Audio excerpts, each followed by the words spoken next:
So this was just a simple concept to try and use the sort of simple mechanics of games such as Tetris and other simple, nice mobile games that are relatively simple but give plenty of gameplay.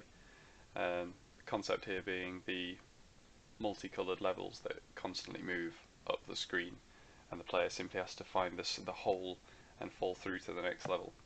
The level completes if the player reaches the drops out of the level, almost as if they're falling to the next part of this tunnel or whatever it might be.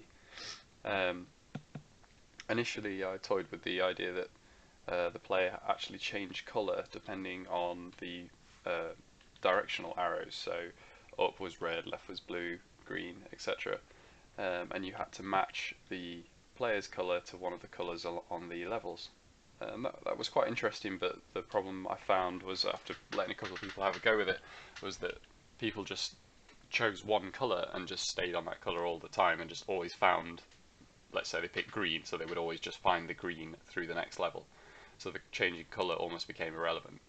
Um, so simply changing that out to the just falling, trying to get to the block and fall through, was a much easier mechanic and just seemed to be what most people found.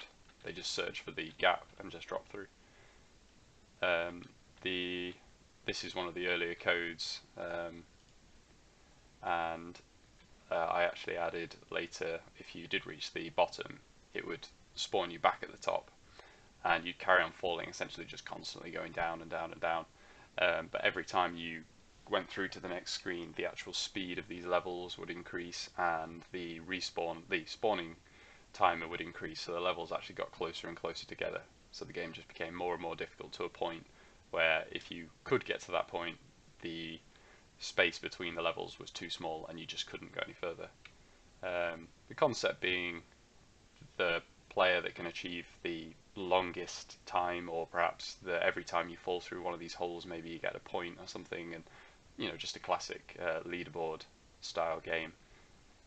Yeah, so it was a nice little concept. I think it could go through to something, but something I'll work on.